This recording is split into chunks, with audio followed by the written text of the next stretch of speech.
Leçon 6 page 16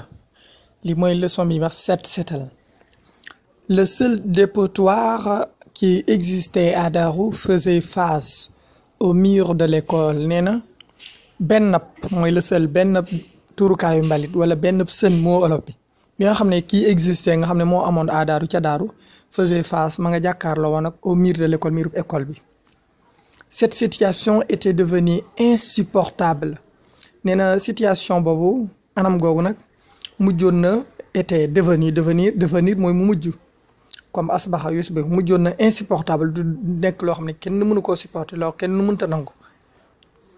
À certains moments de la journée, les classes étaient envahies par les mouches et la mauvaise odeur. nee na à un certain moment de la journée ci yenn jamono à certains moments ci yenn ay jamono de la journée ci bés bi les classes étaient envahies classes yi dañoo feesoon mooy dara envahir ko mooy ñëw rek songu si ko classes yi les classes étaient envahies par les mouches mooy classes yi ay mouches ay weñ songoon na ko les mouches mooy ay weñ et la mauvaise odeur ak xet gu bon mauvaise odeur xet gu bon nee na classes yi daal li songoon classes yi daal mooy ay weñ ak muy mouche ak mauvaise odeur muy xet gu bon. Aussi le directeur de l'école et l'association des parents d'élèves décidèrent-ils de transférer le dépotoir loin du village. nee na aussi aydan directeur école bi le directeur de l'école ak association yu parents d'élèves yi mooy groupe bi nga xam ne moo boole waajur yi nga xam ne seeni doom ay dem ci école bi mooy l'association des parents d'élèves décidèrent ci lañ dogu woon nag décidèrent-ils de transférer ci lañ dogu woon ci tuxal le dépotoir loin du village maanaam sën boobu ñu tuxal ko fu sori loin du village fu sori ci village bi. Mais malgré cette mesure, de nombreuses personnes continuent à déposer des ordures aux abords de l'école. nee na donte malgré cette mesure donte googu xiyaas am na xiyaas boobu mesure boobu ñu jël muy xiyaas boobu muy wala dogu googu ñu jël de nombreuses personnes ay nit yu bëri nombreuses mooy personne day jigéen moo tax de nombreuses personnes continuent ña ngay wéyoon ñun ñu bëri ña nga doon wéy à déposer di sotti des ordures ay mbalit aux abords de l'école ca la wër école ba. nee na malgré mesure boobu ñu bëri ay nit yu bëri doon nañ continuer di sotti mbalit ma foofu ca la wër école ba. Même les champs ne sont pas épargnés. nee na même tool yi sax muccutoon ci mbalit moom ñuy sotti épargné dégg nga léeg-léeg nit di la wax nga ne ko épargne-moi de tes conseils téel ma sa conseil yooyu épargne bu ñu nee épargner de l'argent nag mooy denc xaalis kon denc boo ko defee bu la épargner rek comme nee nañ tool yi épargné wuñ leen rek mooy tool yi muccuñ woon mooy kenn dencalu leen woon mbalit moomu ñàkk leen ko sotti da ngay comprendre rek mot n'a de sens que dans son contexte mu amul sens ci lu contexte. C'est ainsi qu'au dernier conseil rural, un appel a été lancé aux habitants pour l'assainissement du village. Une journée de set setal va être organisée. nee na c'est ainsi ci loolu nag naka noonu au dernier conseil rural ci conseil rural bu mujj bi dernier conseil rural mooy maanaam daje kilifa yi nga xam ne ñoo nekk ci rural bi. nga xam ñoo nekk ci dëkkub àll boobu ñoo fay ay kilifa bu ñu defee seen conseil mooy seenu daje waxtaan après ci seen daje waxtaan bu mujj bu conseil rural bi un appel a été lancé ci lañ nag joxe benn lancé benn appel aux habitants ñu lancé ko nag appel bi woote bi nag ñu ko jox aux habitants dëkk yi ñi nga xam ne ñooy saakinu dëkk boobu. Aux habitants pour l'assainissement du village ngir setalug dëkk bi village bi mooy xarya bi pour l'assainissement du village. Une journée de set setal va être organisée ñu ne nag benn bésub set setal daal moom la ñuy amal moom la ñuy organiser va être organisée. Dès le lendemain, le crieur public parcourt tout Darou pour informer les habitants. nee na dès le lendemain ca ëllëg sa rek. Le crieur public mooy ki nga xam ne mooy yor ak ndëndam wala daraam di wax di yëgale comme bu njëkk nam daan amee parcours tout le Darou mi ngi wër tout le Darou Darou gépp pour informer les habitants pour yëgal woy dëkk Darou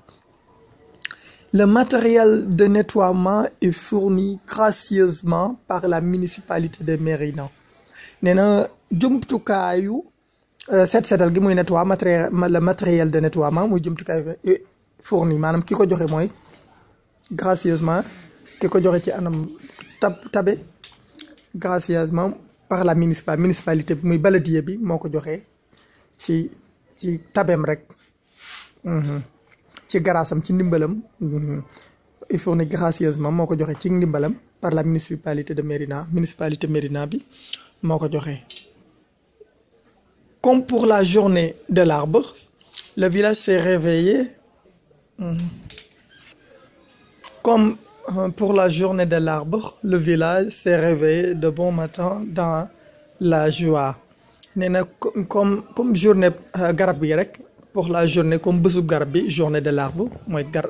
arbre mooy garab le village s'est réveillé village bi dafa yeewu de bon matin dafa teel a yeewu dans la joie ñu ngi yeewu nag ci mbégte dans la joie. Armés de râteaux et de pioches, les hommes entassent les ordures et remplissent les brouettes. nee na ña ngay armé wu ña nga yore de râteaux ay râteaux et de pioches muy ay meewal xeetu gasukaay la moom pioche meewal lañ ko daan wax ci téere arab yi. Les hommes entassent nee na góor ñaa ngay jal les ordures ña ngay jal mbalit ma et remplissent les brouettes ak di duy nag brouettes ya. Les femmes et les enfants couverts de poussière tamisent le sol et vont déposer les ordures loin du village dans un terrain vague où un grand trou a été creusé. Nee les femmes et les enfants jigéen ñi xale yi couverts de poussière ña nga fees ña nga muuroog poussière couvert de poussière ña nga muuroog pënd tamise le sol ña ngay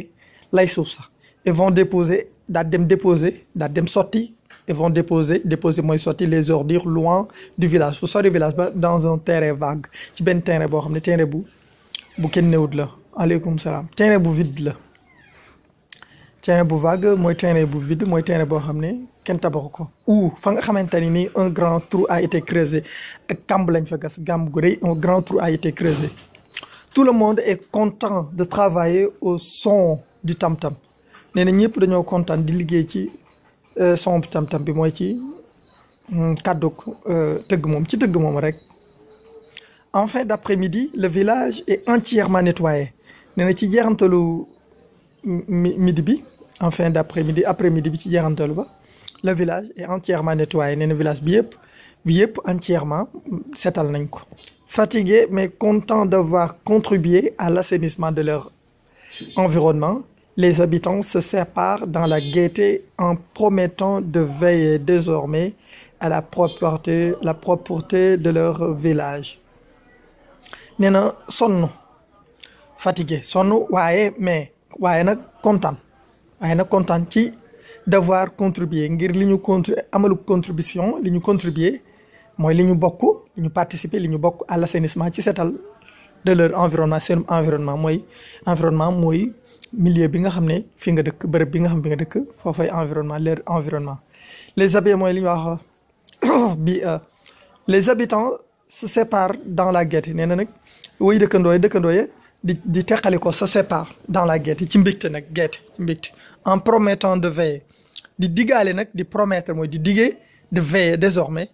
lu weesu tey désormais mooy lu weesu tey dañuy toppatoo veiller dañuy toppatoo à la propreté de leur village ci setuk seen village danañ ko wéy di ko toppatoo.